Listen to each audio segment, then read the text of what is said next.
Hi friends, welcome back to my YouTube channel. এটা হচ্ছে বার্থডের পার্ট 2 ব্লগ। তো আমরা এসেছি নিউ টাউন ইকো পার্কে। তোমরা হয়তো ভাবছো এই দুপুরবেলায় রোদুরের মধ্যে গেছি ইকো পার্কে ঘুরতে। আরে বাবা না, আমরা এসেছি ধামসাতে।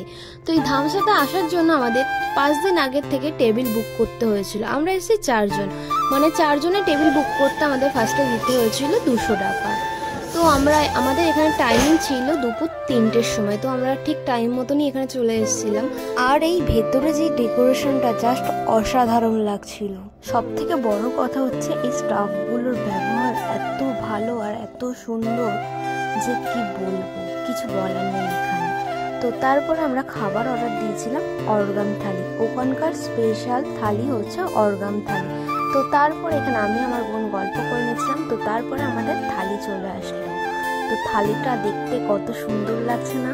আমার তো বাঙালিয়ানা জিনিসটা এত পছন্দ হচ্ছে কি বলবো। তো থালির মধ্যে ছিল সাদা ভাত, লেবু লঙ্কা, বেগুন ভাজা, ডাল, পোস্ত বাটা, খোসা চচ্চড়ি আর ছিল বড়ার ঝাল। এই আইটেমটা আমাদের কাছে নতুন লেগেছে, বড়ার ঝাল। আর কাতলা মাছের কালিয়া, আর ছিল পোস্ত মুরগি, আর লাস্টে ছিল কালো চালের পায়েস, চাটনি, পাঁপড়। এটা চলে গেল অর্গান থালি। আর আলাদা করে একটা আমরা আইটেম অর্ডার করেছিলাম, সেটা হচ্ছে ভেটকি মাছের একটা আইটেম, নাম আমার সঠিক মনে নেই। তো এটা পাতুরি টাইপস কিছু একটা ছিল। তো সব থালির মধ্যে সব কটা খাবারই ভালো ছিল, কিন্তু পোস্ত মুরগি আর খোসা চচ্চড়িটা আমার একদম ভালো লাগে না। এদিকে আবার আমার দাদার পোস্ত মুরগিটা ভালো লাগছিল, কারণ ও মিষ্টি খেতে ভালোবাসে, আমি ঝাল খেতে ভালোবাসি, আমি ঝাল প্রেমী মানুষ। তো এইদিকে মাছটা সার্ভ করে দিয়ে গেল, ভেটকি মাছটা। আর ভেটকি মাছটা এত সুন্দর খেতে ছিল যে কি বলবো, এক কথা অসাধারণ ছিল এই আইটেমটা।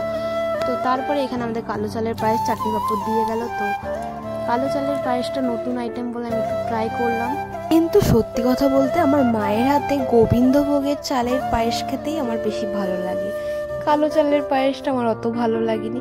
তো এদিকে আমরা বলতে গেলে কেউ পায়েসটা অত খাইনি। এদিকে আমার দাদা মিষ্টি খেতে ভালোবাসে, ওকে মিষ্টি চিনি গোলা করে দিল, মিষ্টি খেয়ে নেবে, এরকম একটা ব্যাপার। তো আমরা একটু টেস্ট করে ওকে সব পায়েস, মানে আমাদের 3 দিনের পায়েস আমারটা খেয়েছি। ও খেলো, খাওয়ার পরে ওর রিয়াকশনটা দেখুন। এই যে পায়েসটা খেলে তোমার কেমন লাগলো? कर मेरे को जानता नहीं है ये। সবার পায়েসটা ও একা খেলো। তো তারপরেও বলছে বেকার। কি বলবো ওকে বলুন তো? খাওয়া দাওয়ার পর আমাদের বিলটাও চলে আসলো। তো তারপরে দেখি 2000 টাকা হয়েছে। खत्म। তারপর বাড়ির দিকে আমরা রওনা দিলাম। আর বাড়ি এসে আমরা কি কি করলাম সেগুলো জানতে হলে আমার মিনি ব্লগগুলো দেখতে হবে। তো আজকে এইটুখানি। যদি ভিডিওটা ভালো লাগে অবশ্যই লাইক, কমেন্ট, শেয়ার করে দিও। আর সাবস্ক্রাইবটা করে দাও বন্ধুরা, করে দাও, তোমাদের সাপোর্টের খুব দরকার। তো আজকের জন্য